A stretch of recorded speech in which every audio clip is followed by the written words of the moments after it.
que digo, es un abogado, pero además su pasión es ser cineasta, es brillante haciendo eso, y hace estos videos que tienen que ver con cada una de las presentaciones que vamos haciendo, y de hecho está trabajando en un documental de lo que fue la campaña anterior y las cosas que estamos haciendo para el 2023. A ver, arranquemos por tu costado economista. Vamos a arrancar con un videito muy corto que quiero mostrarles a ustedes que tiene que ver con los aumentos de la canasta básica desde 2016 y vamos a analizar el porqué. Mirá.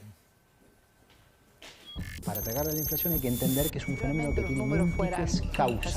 Del 25 al 26%. La inflación se produce culpa de un gobierno que administra mal. La inflación en lugar de bajar subió. La inflación no es un problema desde ahora, lleva muchos años. Yo les prometo que el día viernes va a empezar otra guerra. La guerra contra la inflación en Argentina.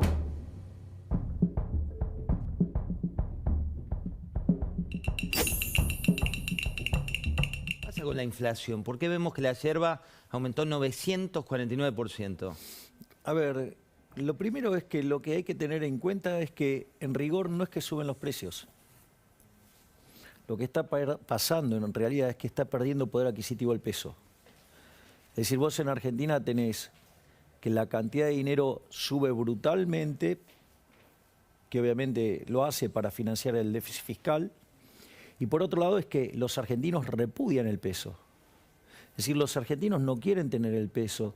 Todos aquellos que dicen que les parece una situación disparatada o extrema, digamos, el tema de dolarizar, por ejemplo, yo les propondría que le permitan elegir a la gente, a ver si, digamos, quiere tener esta basura que es el peso o tener dólares.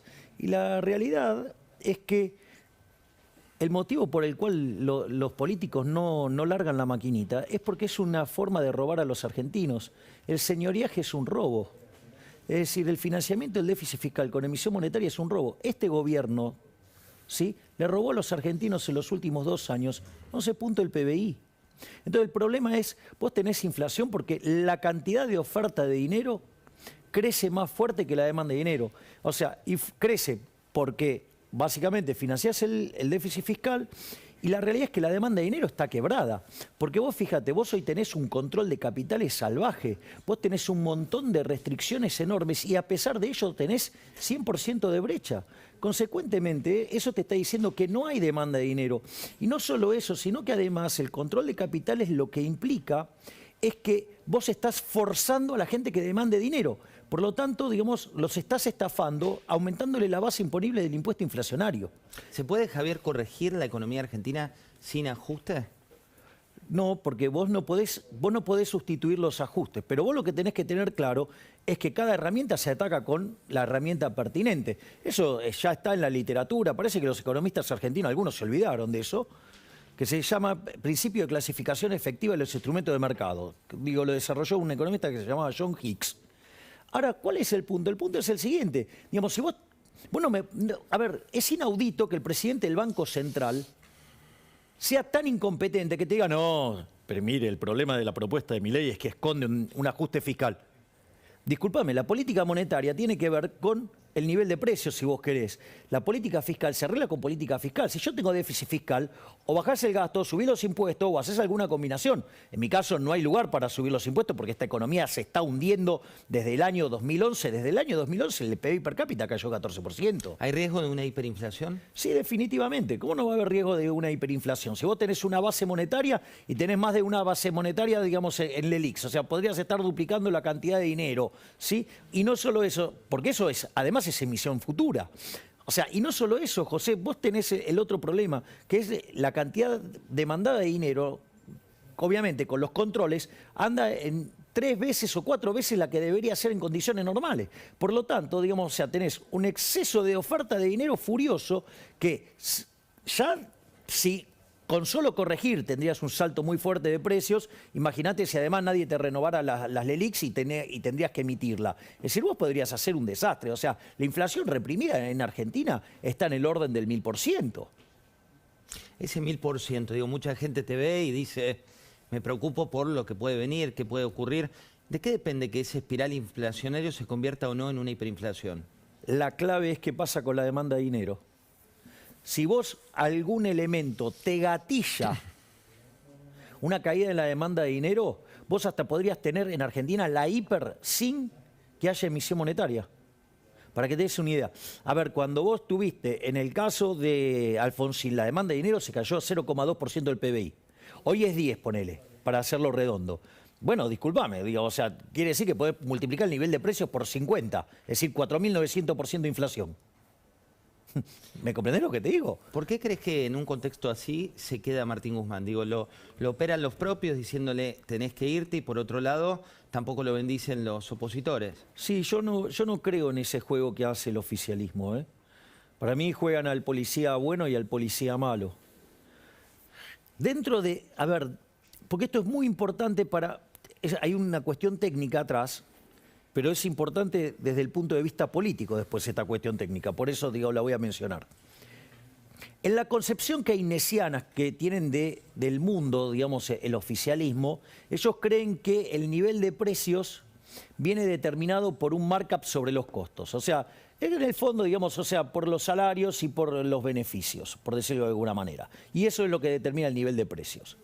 Eso, digamos, teóricamente es un espanto porque implica ir a antes de que aparecieran Menger, Gibbons y Balrà, digamos, a fines del siglo XIX. Pero eso no importa. Lo importante es lo que implica en términos de política económica. Entonces, ¿qué es lo que hacen? Te asustan con que, mirá que si se cae Guzmán y se cae Alberto, viene el cuco. Entonces, ¿qué pasa? ¿Ellos qué pretenden con eso? Que los empresarios y los trabajadores pongan el hombro ¿para qué? Para sostener el descalabro macroeconómico del gobierno. Y eso lo que hace es aumentarle las chances electorales al oficialismo. Es decir, aquellos que le están poniendo, que se compran la idea, no, cuidemos a Guzmán, porque mirá si llega a venir Cristina no sé, con Fernanda Vallejo. No, ¿cómo se te ocurre hacer semejante cosa? Mirá, si esto explota, no solo se lo lleva puesto a Alberto, se lo lleva puesto a Cristina. Pero, digo, ¿qué se creen? Que digo, Cristina no sabe jugar a esto, Cristina fuma abajo del agua. Entonces, ¿cómo pueden ser tan tontos políticamente de no darse cuenta que te juegan al policía bueno y al policía malo?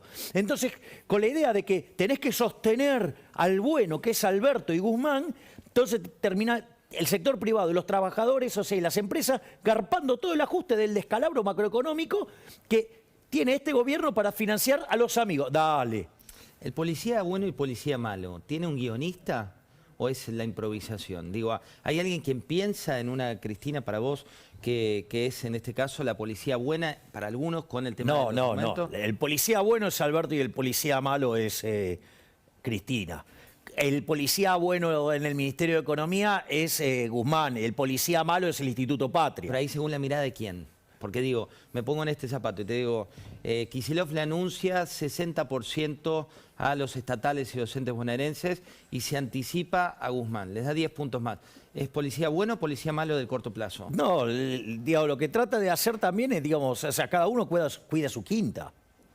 No es que, digamos, o sea, acá están todos jugando, o sea, y no quieren verse comprometidos políticamente. O sea, entonces yo no entraría en eso, porque eso lo único que hace es que el sector privado banque el ajuste para sostener que llegue con mejores chances electorales el kirchnerismo. ¿Me estás cargando? Javier, O sea, ¿me comprendés, no? Digamos lo que estoy diciendo. Te comprendo perfecto. O sea, quizás ya me estoy contaminando demasiado de la política. No, pero te hago una consulta a partir de eso. Viste que vos tenés dentro de, por ejemplo, del espacio de Cambiemos, algunos detractores que dicen que le terminás siendo funcional, porque tenés muchos votantes, a Cristina, una liga más del kirchnerismo. ¿Qué interpretás de eso? ¿Por qué surge y es así para vos? No, yo creo que esa interpretación que hace la gente Juntos por el Cambio me parece aberrante porque es denigrante para con los seres humanos. Eso de para tu votante decís. No, para todos. ¿Cómo, digamos, vas a aceptar que alguien considere que es el dueño de tu voto? ¿Me comprendés? O sea, supongamos lo siguiente, José, vamos a hacer un ejercicio. Por favor, es un ejercicio. ¿Viste? Porque ahora tengo que ser literal, porque si no, si hago una metáfora, me la toman literal también. Ejercicio, hay que aclarar. Ese es el ejercicio, el ejercicio. Con comillas, supongamos que José del Río votaba, digamos, antes Pedro. a Pedro de Juntos por el Cambio. Pedro de Juntos por el Cambio. Y ahora querés votarme a mí. O sea, vos aceptarías que alguien diga que yo me estoy robando tu voto. No. Pues, digo, ¿me entendés? O sea, es denigrar al ser humano. Yo no comparto esa visión de la política. O sea, yo lo que sí comparto, ¿sabes qué es? La sana competencia, competir legalmente y presentar ideas y discutir las ideas. Te llevo a eso, Javier, porque vos planteabas recién, decís, viene 2023, ¿no? Entonces vos hace tiempo te venís planteando como un presidenciable. De hecho, hay encuestas que te ubican en tercera o cuarta posición de acuerdo al guarismo que mires y los precandidatos que están dando vuelta. No vi ninguna que me ubicara cuarto. ¿Dónde te ubican? Que ya estaríamos en condiciones de estar peleando seriamente, entrar en un balotaje. Y ahí, ¿en función de qué escenario? Hablemos de escenarios. ¿Un juntos junto? ¿Un frente de todos junto? Podrían ir juntos y aún así, digamos, o sea, porque existen chances ciertas de que, dado donde se concentran mis niveles de popularidad, que es en el norte del país, dado el segmento etario donde se concentra, digamos, donde nosotros tenemos más seguidores, que es en los 2 primeros cuartos de los estratos etarios, o sea, la gente más joven, existen altas chances de que nosotros podamos dejar en tercer lugar al kirchnerismo. Te llevo a ese escenario. Digo, pero vos te das cuenta lo hermoso que es ese escenario, ¿no? Porque por más que, digamos, sea, cambiemos, vaya con una expresión socialdemócrata, con pasión por la regulación, pero frente a Frankenstein, digamos, o sea, está claro que hay una discusión más razonable, por decirlo de alguna ¿Y manera. para vos ese sería el verdadero fin, el verdadero Para mí final sería de... el final del kirchnerismo, sí, claro. Entonces estamos frente a un evento histórico que podemos sacarlo del kirchnerismo. Después, digo, definiremos en la segunda vuelta. Yo estoy convencido que en la segunda vuelta, si yo entro en la segunda vuelta, soy el próximo presidente argentino. Eso lo tengo claro. Te llevo a un escenario como el que vos planteás. Próximo presidente argentino, falta 1 año y medio más o menos para la próxima elección, falta 1 año y medio para el final de mandato de Alberto Fernández. ¿Cuán solo está Milei? Digo, por ejemplo, te digo, ¿tenés ya un candidato a la provincia de Buenos Aires? Nosotros, digo, lo que vamos a hacer es ir a apuntar a lo que son los candidatos nacionales, ¿sí? O sea, porque nosotros somos una fuerza que se está desarrollando y que está creciendo, pero que obviamente estamos ganando participación en muchísimos lugares del país con muy buena presencia, lo cual nos va a permitir, ¿sí?, ser una opción viable, factible, para que los argentinos puedan votar por tener un gobierno liberal y que sea un gobierno liberal en serio. Ahí, ¿qué ves lo más complejo, digamos, cuando tenés que armar un equipo ya más grande? Digo, en la última elección, cuando Cambiemos ganó, tuvo que cubrir 10.000 puestos en un transcurso de un cuatrimestre, por citarte un ejemplo.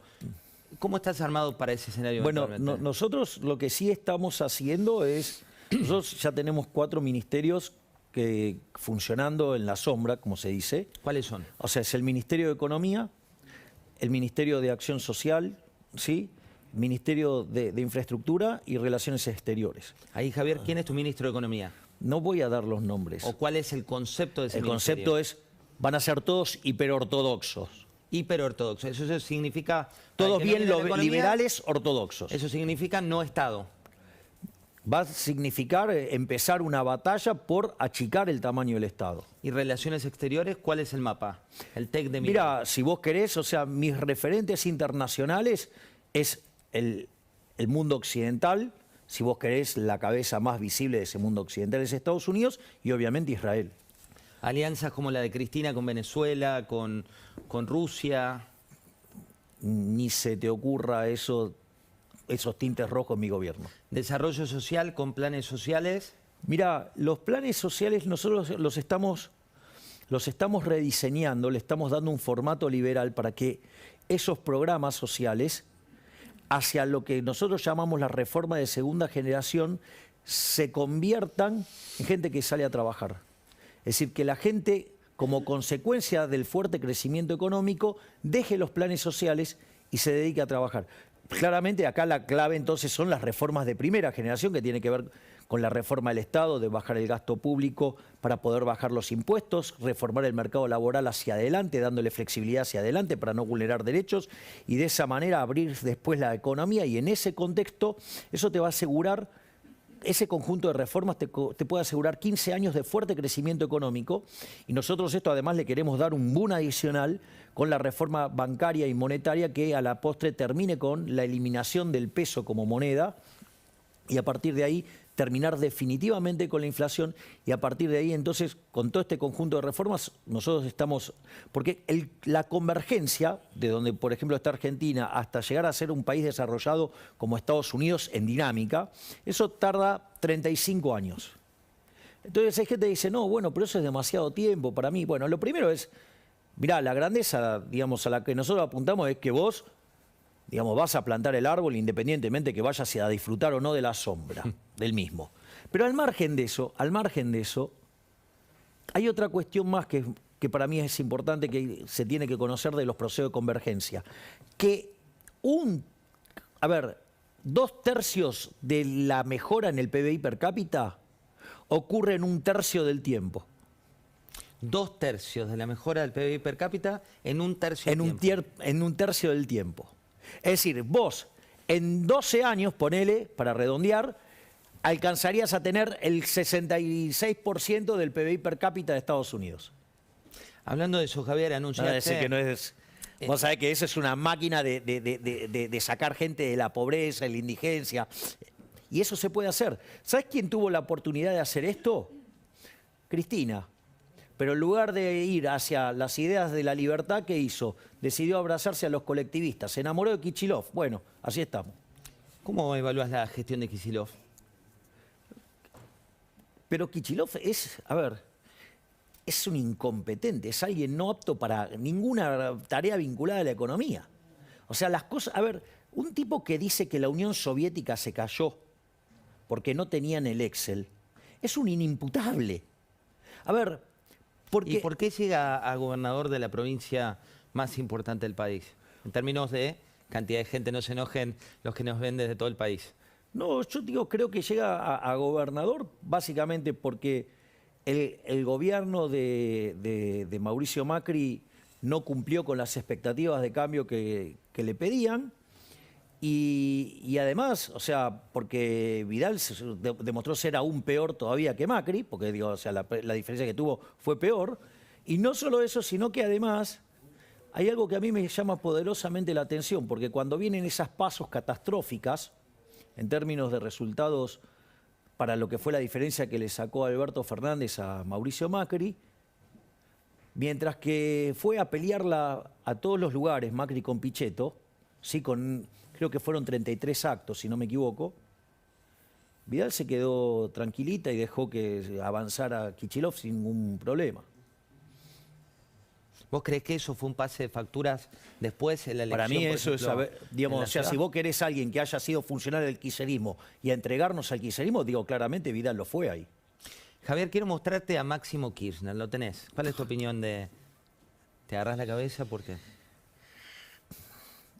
No, digamos, porque me parece que no está a la altura, digo, de los lugares que tiene, pero es una apreciación personal. Miremos lo que dice. dice. Es un problema de ellos, igual, donde... Y de todos los argentinos. Mirá lo que dice Máximo Kirchner. Y que nadie lo tome a mal. Pero escucho en los últimos días que el ministro de Economía dice dos cosas. Y dice más, pero voy a afincar en dos que son las que más me interesa aclarar, por lo menos desde nuestra verdad relativa. Y si alguno de este escenario por ahí no lo comparte totalmente, desde mi verdad relativa. Dice que no tiene apoyo político. Y digo yo, tenés el apoyo político del Fondo Monetario y de Cristalina Georgieva. Tenés el apoyo de las centrales sindicales más grandes de la Argentina, de los movimientos sociales, del presidente y de Clarín. ¿Cuánto apoyo más querés para que las cosas salgan bien? ¿Del apoyo depende que las cosas salgan bien? No, para que las cosas salgan bien, vos tenés que arrancar haciendo las cosas bien. A ver, hay algo que se llama error tipo 1, cuando vos haces todo bien y te sale mal. Pero en el 95% de las veces te va a salir bien. Ahora, la otra es apostar al error tipo 2, hacer todo mal y creer que te va a salir bien. O sea, la realidad es que el programa de Guzmán es inconsistente desde lo teórico, inconsistente desde lo empírico, inconsistente desde lo conceptual, inconsistente desde lo contable. No puede salir bien. Y si para colmo de males hay gente tirando nafta al fuego, digo, esto es peor todavía. Entonces, porque a mí la sensación que me da, al margen de que jueguen al policía bueno, policía malo, en el medio está la demanda de dinero. Y lo que caracteriza las... O sea, vos podés tener una macro que es un desastre. Y esto ocurrió varias veces. Pero lo que te precipita a la crisis y te genera los desastres es la caída en la demanda de dinero. Y explicarle a la gente qué es la caída en la economía cotidiana. Salir a comprar dólares. Y pero eso... No, que no te importa, o sea, no querés tener los pesos de ninguna manera. Bueno, eso, digo, pero para eso no necesitas capacidad de ahorro. Bueno, está bien, digo, pero aún así sobran un montón de pesos en la economía. Vos tendrías que tener pesos por 3, 4 puntos del PBI de demanda de dinero y tenés que oscila entre 10 y 12. Chao, digo, algo, digo, no está, digamos, así no da. O sea, en algún momento eso va a estallar. Eso, mira, en el Rodrigazo el nivel del desequilibrio era la mitad que el de ahora. La mitad. Y cuando se detonó la crisis política, la inflación que venía viajando al 30, pasó al 180 y después al 400%. Entonces la realidad es que vos hoy venís con una inflación que, si tomo el último dato, 12 meses, 58%. Tomo el cuatrimestre, lo anualizo, me da 85. Si tomo el dato punta, anualizo, estoy en 100. Si miro alimentos, vengo viajando al 120. Si corrijo por brecha, estoy en el 350.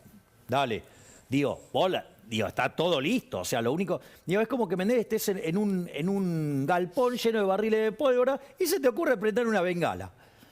Bueno, digo, puede que no explote, pero mirá, no abuses. Hablando de eso, el fin de semana anunciaste que vos cerrarías el Ministerio de la Mujer, fue uno de los títulos que más fluyó, pero me interesa saber sobre todo el tema de narcotráfico, ¿no? Digo, porque viene una época, lo veíamos con la Corte Suprema trasladándose y hablando de la situación que se vive hoy por hoy en Rosario, también lo que pasó en Paraguay como concepto. ¿Qué harías vos con el narcotráfico? Lo primero, digo, para entender, digamos, desde dónde yo opino. A ver, José, si vos te querés drogar, es tu vida. Hacé lo que se te dé la gana. Yo no tengo nada que decir. O sea, si vos te querés suicidar... Hoy me usás de ejemplo. Sí, sí, te tengo de sparring. Pongamos un tercero. Otra vez aclaramos. Porque, sí, esto no es textual, Javier. Está bien, está bien. Entonces, de vuelta, hacé lo que quiera, a mí me da lo mismo. ¿Cuál es el problema? El problema es cuando vos me querés pasar la cuenta a mí. Es decir, el problema es que si yo tengo Estado, que es Estado del bienestar y que además se ocupa de la salud, yo me voy a tener que ocupar de pagar tus tratamientos, me voy a tener que ocupar de toda tu recuperación y quizás el daño que genera es tan grande que además te tengo que financiar por el resto de tu vida. Entonces, cuando ahí sí ahí estás violentando un derecho, digamos que es el derecho a la propiedad mía, a costa de que otro tipo, digo, yo no tengo por qué pagar las decisiones de otro individuo. Pero si vos ahora me las vas a imponer, porque, digamos, existe Estado de bienestar y existe todos estos mecanismos de contención, te voy a decir que no. ¿Sí? O sea, droga, no. ¿Por qué? Ahora, lo otro que hay que contemplar cuando vos haces esta cuenta es, bueno, ok, ¿cuánto me ahorro o cuánto voy a gastar, digamos, combatiendo al narcotráfico? Porque yo eso es una cuenta que tengo que pagar vis a vis a lo que yo me estoy ahorrando para ver si verdaderamente tiene sentido. Lo que pasa es que cuando se hace esa cuenta, que es una cuenta que yo la entiendo y que es válida, lo que no están contemplando técnicamente es la función de utilidad de las madres de los pibes que se drogan. Porque era interesante vos cuando recién hablabas con Luis en el pase, con el tema de los chicos que se quieren ir. Yo digo, como en lo que fue el recorrido de la campaña y en lo que es ahora cuando estoy caminando por las distintas provincias de la Argentina, es muy interesante esto. ¿Por qué? Porque el reclamo es transversal, aunque no lo creas. Y vas a ver, porque así como viene la mamá del segmento más acomodado y que se pone a llorar porque los hijos se le están yendo al exterior, cuando vos vas a los segmentos más postergados, la madre viene y llora porque tiene miedo que se le meta en la droga. Entonces, ahora, digamos, mete eso adentro de la valoración. O sea, digamos, aparte no es cuantificable. Pero ¿te das cuenta? Entonces, está claro que, dado que existe Estado de bienestar y que se ocupa de la salud y de contención, ahí no hay dudas que tenés que combatirlo. La última, Javier. ¿Cuándo crees que va a empezar la cuenta regresiva real para la elección? Que tenés que empezar a mostrar candidatos, mostrar equipos, mostrar gabinete. Digo, ¿por qué no querés abrirlo ahora? No, porque necesito, ahora yo lo que necesito es que los equipos trabajen tranquilos. O sea, yo les bajé lo que sería, si vos querés, el plan maestro, por decirlo de alguna manera. Es decir, los lineamientos generales de las reformas, de las 3 reformas de generaciones, aun cuando, no, digamos, o sea, por cuestiones de tiempo, digamos, son reformas que van a exceder al periodo que estemos nosotros en el poder, si así lo determina la gente. Entonces, en ese contexto, está cada uno trabajando, digamos, en cada uno de esos puntos. Entonces, es como que es un tema, ponele, en lo que es el Ministerio de Economía, hay 13 cabezas trabajando en distintos temas. O sea, 13 cosas distintas. ¿Me entendés? O sea, y así vos en los distintos equipos tenés que están trabajando y que además cada una de esas partes ahora se están haciendo cada uno de sus equipos. Entonces, digo, se está armando un megatanque. Me queda mucho por preguntarle a Javier Milei, pero ya lo tendremos próximamente por aquí. Un placer haberte tenido. Gracias, José, un placer. Nos reencontramos próximamente. Cuando me invites. Vamos a ver a Máximo Kirchner, para ustedes, día domingo. Fíjense lo que dijo el hijo de la presidenta, pero también hoy el hombre del Congreso.